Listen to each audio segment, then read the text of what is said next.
और इसका एक बेनिफिट ये है कि इसमें हम सिंगल कोड बेस यूज करके हम क्या कर सकते हैं, तमाम वेबसाइट्स के लिए और एंड्रॉयड के लिए, आईओएस के लिए सिंगल कोड बेस के जरिए हम तमाम प्लेटफॉर्म के लिए हम जो है वो अपनी एप्लीकेशंस बना सकते हैं।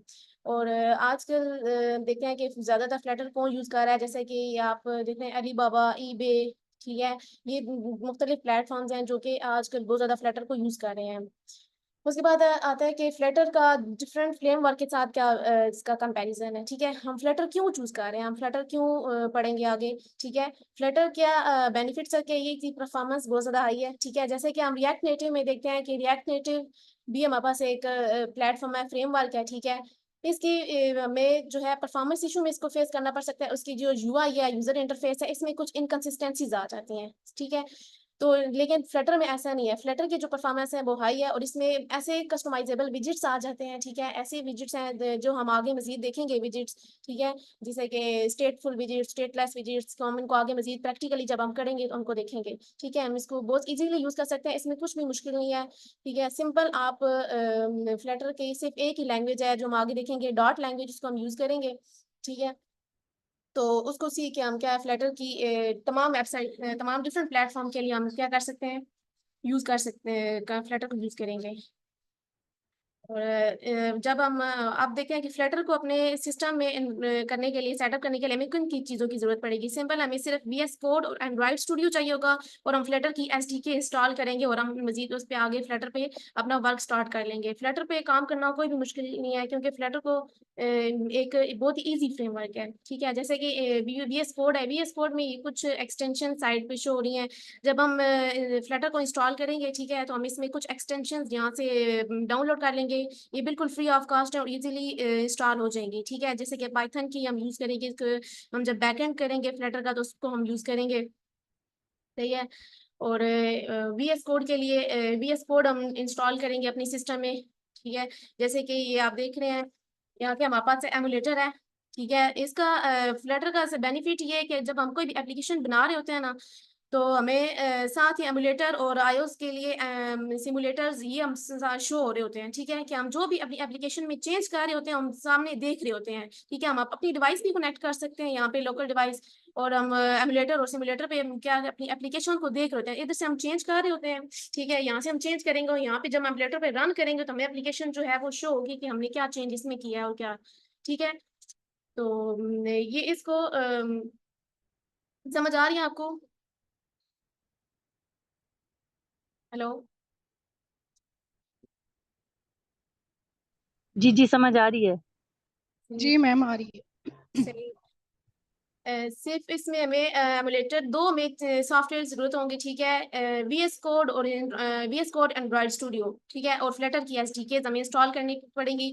उसके अलावा हमें फ्लटर के मजीद आगे पढ़ेंगे कि फ्लटर में सिर्फ एक ही प्रोग्रामिंग लैंग्वेज हम जो है वो यूज करते हैं, करेंगे और सीखेंगे मजीद जब हम प्रैक्टिकली करेंगे, और डॉट प्रोग्रामिंग लैंग्वेज यूज करेंगे। ये भी गूगल की तरफ डेवलप की गई है, ठीक है, और इसको हम डेस्कटॉप सर्वर और वेब एप्लीकेशन के लिए हम इसको यूज करेंगे, ठीक है। सिर्फ इसको इसका डॉट क्या फीचर्स क्या है कि ये हमारे पास इजी है, ठीक है, फ्लेक्सिबल कंप्लीशन है और इसको लर्न करना बहुत ज्यादा इजी है, ठीक है। इसमें कुछ भी कोई डिफिकल्ट नहीं है, ठीक है। हमें अगर आप बिल्कुल बेसिक हैं, बिल्कुल बिगनर्स हैं, आपको कोई भी प्रोग्रामिंग लैंग्वेज नहीं आती, तो आप डार्ट, ये नहीं कि आप डार्ट नहीं सीख सकते, बहुत इजीली आप जो है डार्ट को बेसिक कुछ इसके सिंटैक्स हैं, कुछ फीचर्स हैं जो आप मजीद जब प्रैक्टिकली करेंगे तो आप इजीली इनको इंशाल्लाह लर्न कर लेंगे। उसके बाद ये है डॉट के कुछ फीचर्स हैं, ठीक है, इसका सिंटैक्स स्ट्रक्चर क्या है, ठीक है। जैसे कि कोई भी प्रोग्रामिंग लैंग्वेज होती है उसका मेन फीचर्स होते हैं, मेन फंक्शंस होते हैं, ठीक है। इसकी भी हैं, उसकी में कुछ वेरिएबल्स और डेटा टाइप्स हैं जैसे कि अदर प्रोग्रामिंग लैंग्वेजेस की होती हैं, ठीक है, स्ट्रिंग, इंट, बूल। और ये अगर आप बिल्कुल बिगनर्स हैं, आपको नहीं कुछ भी नहीं आता इन लैंग्वेज का, तो ये आप अगर ये सीख जाएंगे तो इसका फायदा ये है कि फ्लटर जब हम सीखते हैं ना, ठीक है, अब पहले जब ये था कि अब मेरी कुछ अपनी जो फ्रेंड्स हैं वो पहले नेटिव, रिएक्ट नेटिव और उन पे थी, ठीक है, जावा पे, लेकिन अब वो फ्लटर पे जो है वो शिफ्ट हो रही है, ठीक है, वो फ्लटर सीख रही है क्योंकि फ्लटर का आगे इन फ्यूचर बहुत डिमांड है, ठीक है। और इसका एक फायदा कि ये आपकी एफर्ट को भी सेव करता है और आपका जो है टाइम भी सेव होता है इससे, ठीक है। आप सिंगल कोड लिखते हो, उसी को एंड्रॉइड के लिए यूज कर सकते हो, उसी को आईओएस के लिए यूज कर सकते हो, वेबसाइट के लिए और डेस्कटॉप के लिए आप यूज कर सकते हो, ठीक है। तो इसमें सिर्फ एक ही प्रोग्रामिंग लैंग्वेज हमें सीखेंगे सीखेंगे जो कि डॉट है और वो बिल्कुल भी मुश्किल नहीं है। और फ्लटर का बेसिक क्या है, जब हम फ्लटर को इंस्टॉल करेंगे, फ्लटर की एसडीके, उसमें कुछ ये जब हम फ्लटर इंस्टॉल करेंगे तो ये ऑलरेडी जो है ना डायरेक्टरी स्ट्रक्चर्स में शो हो जाएगा उसमें, ठीक है। एंड्रॉयड लाइब्रेरी टेस्ट पब्स है, एंड्रॉयड में क्या होगा, आईओएस के लिए और एंड्रॉयड के लिए हम डिफरेंट प्लेटफॉर्म, ये कोड होगा, ठीक है, स्पेसिफिक कोड होगा एंड्रॉयड के लिए, आईओएस के लिए हम जो है वहाँ पे सिंपल कोड चेंज करेंगे थोड़ा सा, और हमें वही सिंपल सेम कोड हमारा एंड्रॉयड के लिए भी एप्लीकेशन बन जाएगी और वही आईओएस के लिए बन जाएगी। हमें अलग अलग, अगर हम देखें नेटिव में जाएं, पाइथन पे देखें, जावास्क्रिप्ट, अदर लैंग्वेजेस में देखते हैं तो हमें आईओएस के लिए अलग से कोड लिखना पड़ता है, एंड्रॉइड के लिए अलग से, वेबसाइट्स के लिए अलग से। लेकिन फ्लटर का बेनिफिट यही है, इसकी पर एक तो परफॉर्मेंस आई है, और साथ साथ हम चेंजेस जो है वो देख रहे होते हैं एमुलेटर पे, ठीक है, कि हम जो भी अपनी एप्लीकेशंस में चेंज कर रहे होते हैं हमारे सामने वो रन हो रही होती है, हम अपनी मोबाइल भी जो है वो उस डिवाइस को अपने कंप्यूटर के साथ कनेक्ट कर सकते हैं एंड्रॉइड स्टूडियो में, ठीक है। और हम जो भी चेंजेस कर रहे होते हैं विजेट्स में, फुल स्क्रीन जो है वो शो हो रही है, विजुअल हमारा पापा मतलब अपना मोबाइल जो है ना वो हमारे कंप्यूटर में शो हो रहा होता है, तो हम उसको के देख सकते हैं, ठीक है। फ्लटर के बेसिक ये है कि बेसिक डायरेक्टरी स्ट्रक्चर है, जब हम आगे प्रैक्टिकली करेंगे तो इन चीजों को आप मजीद जो है वो डिटेल में पढ़ेंगे, ठीक है। पग स्पाइडर या इसमें कुछ डिपेंडेंसीज होती हैं जो हम ऐड करते हैं, ठीक है। और मेन डॉट डॉट फाइल होती है, ये हर एक प्रोग्राम की होती है मेन फंक्शन, जहाँ से हम जो है वो कोड को अपना स्टार्ट करते हैं मेन फंक्शन से, सही है।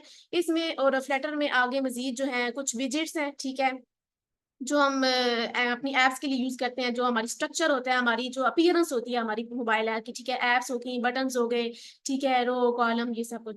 और स्टेटलेस विजेट्स, इसमें दो मेन चीजें आ जाती हैं, ठीक है, स्टेटलेस विजेट्स और स्टेटफुल विजेट्स, ठीक है। स्टेटलेस विजेट्स वो होते हैं जिनको हम चेंज नहीं कर सकते, ठीक है, एक दफा बिल्ड हो गए, जैसे कि हमारे पे एप्लीकेशन रन होता है, एट रन टाइम पे जब हमारे पास एप्लीकेशन रन हो रही है तो हम उनको चेंज नहीं कर सकते, जैसे कि टेक्स्ट हो गया, आइकन्स हो गए, ठीक है, हम उनको चेंज नहीं कर सकते। लेकिन स्टेटफुल विजेट्स वो होते हैं जिनको हम ड्यूरिंग रनिंग टाइम उनको चेंज कर सकते हैं, जैसे कि चेक बॉक्सेस हो गए, ठीक है, रेडियो बटन हो गए, जैसे चेक बॉक्स आपको पता है, जैसे कि हम कोई भी हमारे पास क्वेश्चन आ जाता है, ठीक है, हम एप्लीकेशन रन करते हैं तो हमसे पूछते हैं क्वेश्चन कि आप जेंडर सेलेक्ट करें, मेल है फीमेल है,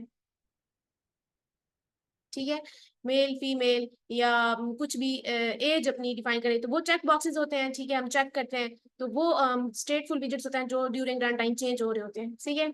उसके बाद ये कॉमन विजेट्स आ जाते हैं, टेक्स्ट, रो कॉलम, इमेजेस, जो हमें अपनी एप्स के अंदर शो हो रही होती हैं। ये हम प्रैक्टिकली जब हम करेंगे तो ये चीज़ों आप मजीद डिटेल में आप लोग पढ़ लोगे, ये सिर्फ ये इंट्रो है कि आप लोग इसमें देख लो कि कुछ भी इसमें बहुत ज्यादा इजी है कोई भी एक ऐप बनाना, ठीक है, तमाम वेबसाइट्स के लिए, प्लेटफॉर्म्स के लिए। लोकल स्टोरेज, में स्टोरेज की अगर हम बात करें कि अगर हम कोई भी ऐप बनाते हैं, ठीक है, और वेबसाइट बनाते हैं तो हम उसको कहाँ पे स्टोर करेंगे, ठीक है। इसमें दोनों ऑप्शन है, आप क्लाउड पे भी स्टोर कर सकते हो और आप लोकल अपने मोबाइल के अंदर भी स्टोर कर सकते हो, ठीक है। जैसे कि अभी हमारा प्रोजेक्ट था, हमने ऐप बनाई है, तो पहले हमने उसको किया था फायर बेस, हम इसमें आगे यूज करेंगे जो क्लाउड स्टोरेज के लिए यूज होती है, ठीक है, हम अपना जितना भी डेटा है वो क्लाउड पे हम सेव कर सकते हैं, ठीक है। और लोकल स्टोरेज ये है कि हम अपनी मोबाइल के अंदर वो डेटा जो है वो सेव कर सकते हैं, जैसे कि हमने एक ब्लाइंड ऐप बनाई है, ठीक है, तो अब वो ब्लाइंड ऐप ये है कि वो जब डेटा सेव करेंगे, डाउनलोड कर पोस्ट करेंगे उस ऐप्स के अंदर, तो उनका मोबाइल के अंदर ही सेव होगा। और अगर हम ये चीज सेव कर सकते हैं, हम क्लाउड पे भी अपना स्टोरेज कर सकते हैं, ठीक है, अगर हम स्टोरेज की बात करें कि अपनी ऐप्स को और उसका डेटा कहाँ पे स्टोर करेंगे। उसके बाद हम इसमें ये बस सिंपल सी एक ऊपर डेमो था थोड़ी थी कि हम ये सिंपल ये मेन फीचर थे जो हमें इसमें सीखने हैं, ठीक है। उसके बाद हम एक रियल वर्ल्ड ऐप बना सकते हैं, ठीक है। इसमें सिंपल बेसिक हमें क्या होना, फ्लटर का सीखना, फ्लटर क्या होता है कि ये फ्लटर हम क्यों यूज करते हैं कि हाई परफॉर्मेंस इसकी होती है, ठीक है, और तमाम वेबसाइट्स के लिए और तमाम क्रैश प्लेटफॉर्म के लिए, आईओएस के लिए, वेबसाइट के लिए हम इसको सिंगल कोड बेस के थ्रू हम तमाम के प्लेटफॉर्म के लिए जो है वो एप्लीकेशन और जनरेट कर सकते हैं, ठीक है। इसमें हमें सिर्फ एक लैंग्वेज सीखनी होगी जो कि डॉट लैंग्वेज है, और वो भी बहुत ज़्यादा इजी है, और उसमें में जो मेन चीज़ें हैं वो चाहिए होंगी, एंड वी एस कोड चाहिए, एंड्रॉइड स्टूडियो, और एस डी के, फ्लटर, बस ये तीन चीज़ें।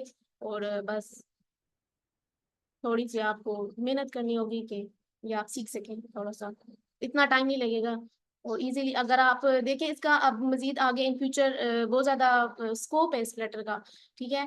और फ्लटर का अगर हम फायर बेस पे चेक करें, ठीक है, और फाइवर पे, सॉरी, फाइवर पे देखें तो वहाँ पे बहुत ज़्यादा फ्लटर की ऐप डेवलपमेंट की बहुत सी जो है प्रोजेक्ट्स आते हैं, ठीक है। तो अगर आप एक स्किल सीख जाते हैं तो आप अपनी उधर अपना पोस्ट करें, अपना गिग्स बनाएं, और अपना प्रोजेक्ट्स आप इजीली डॉलर्स में ले सकते हैं, और अपनी जो है घर बैठे आप अर्निंग कर सकते हैं सिर्फ ये एक स्किल सीख के।